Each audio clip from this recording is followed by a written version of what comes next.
Nous sommes toujours sur les ondes de Variance FM et il est grand temps de poursuivre avec la prochaine invitée de cette soirée. Il s'agit en l'occurrence de Audrey et elle va nous parler de moulage corporel. Bonsoir Audrey. Oui, bonsoir Jérémy. On est ravis de vous avoir parmi nous sur les ondes de Variance FM. Oui, je suis ravie d'être ici aussi. Eh, Merci. écoutez, j'ai plein de questions à vous poser sur votre activité, mais pour commencer, comment le moulage corporel est-il devenu votre activité de prédilection? Est-ce que quelqu'un vous a tendu la main ou est-ce que vous vous êtes dit toute seule, cette activité, c'est le pied? Un peu des deux, Jérémy, puisque j'ai toujours été attirée par le milieu artistique. Très jeune, je faisais déjà de la poterie, du vitrail et plein d'autres activités manuelles que j'aimais avant tout offrir à mes proches. Plus tard, j'ai commencé des études de prothésiste dentaire parce que c'était manuel et ça m'a beaucoup attirée.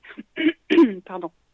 Et, euh, et du coup, ça m'a permis de développer de la rigueur, de la précision, de la dextérité, de la patience. Et ça m'a appris à travailler les différents matériaux qui me servent aujourd'hui.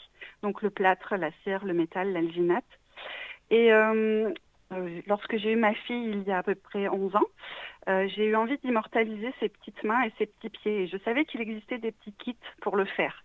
Donc j'en ai acheté un, j'ai mis ça en œuvre et j'ai trouvé effectivement la mise en œuvre très facile puisque j'utilisais ces produits tous les jours.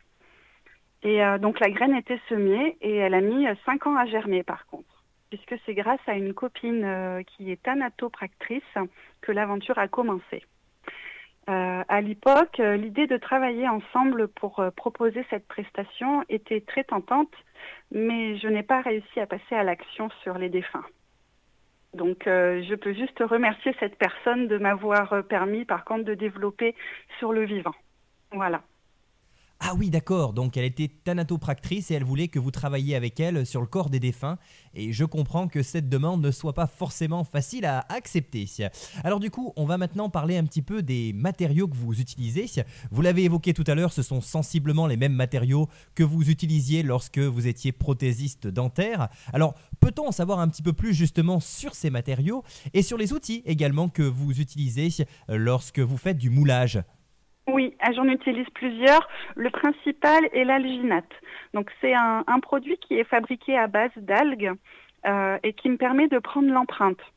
L'avantage qu'il a, c'est qu'il est très rapide en prise, il est très précis et hypoallergénique. Donc il n'y a aucune contre-indication, même avec la peau des plus sensibles. Son prix reste raisonnable.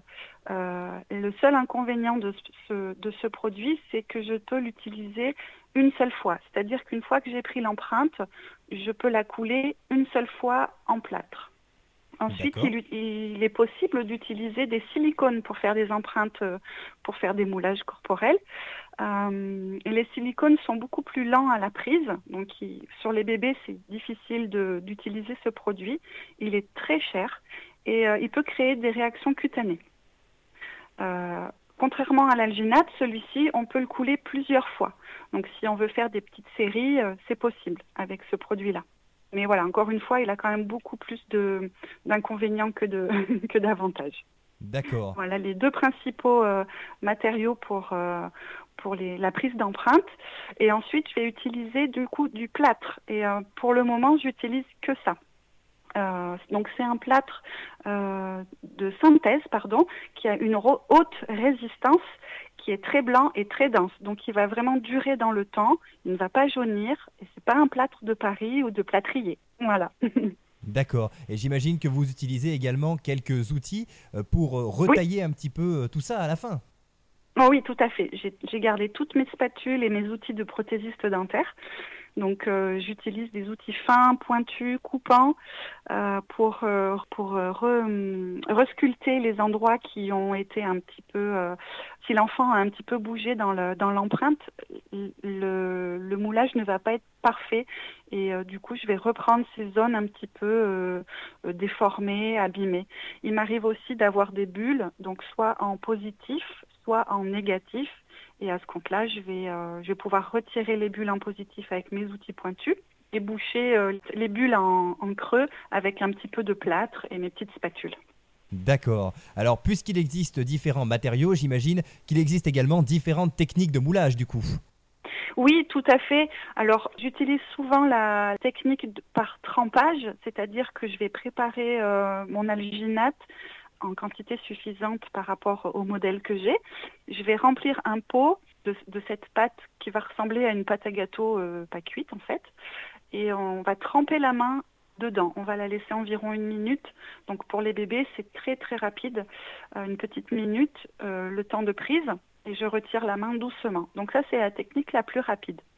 Ensuite, comme il m'arrive de faire des moulages à plat ou des visages, ou c'est également possible de faire des bustes, des torses, à ce compte-là, je vais venir appliquer l'alginate directement sur la personne et je vais créer un coffrage par-dessus avec des bandes plâtrées pour pouvoir manipuler mon empreinte afin de pouvoir la couler.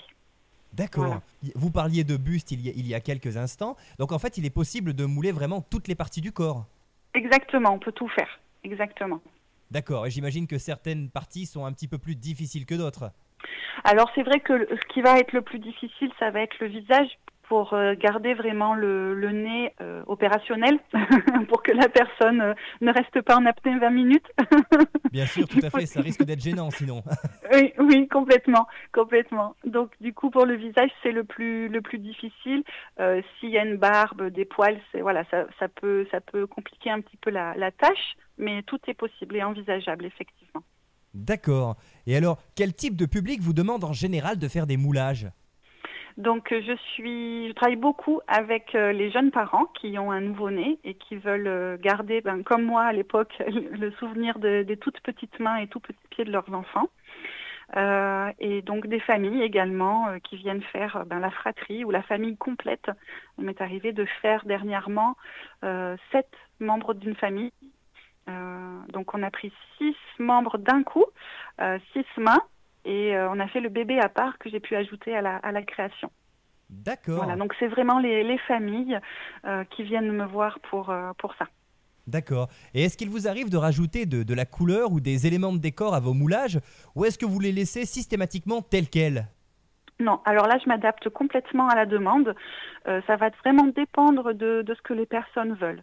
Donc en général, il y a un petit support, une petite bulle, un cadre qui vient compléter le moulage, où effectivement il va y avoir de la couleur parce que je vais m'adapter au goût des personnes. Donc on va mettre un petit prénom coloré, un ruban, des plumes et de la déco. Mais m'arrive régulièrement d'avoir juste une petite main blanche qui va trôner sur un bureau comme petit presse-papier ou autre. Alors du coup, quel est le projet de moulage le plus original ou insolite que l'on ait pu vous formuler? Alors, ce projet-là, c'est ma nièce qui me l'a demandé. Elle souhaitait ses oreilles sur un petit support pour pouvoir accrocher toutes ses boucles d'oreilles. D'accord. Ah oui, c'est original comme idée ça. Oui, Et c'est ça, la plus originale que j'ai eue. et ça n'a pas été trop difficile à réaliser parce qu'une oreille, c'est quand même pas forcément évident, hein.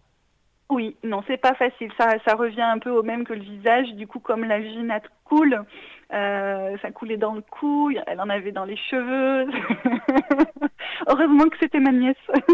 Oui, j'imagine qu'avec une autre personne, ça aurait été peut-être un petit peu plus compliqué, tout à fait.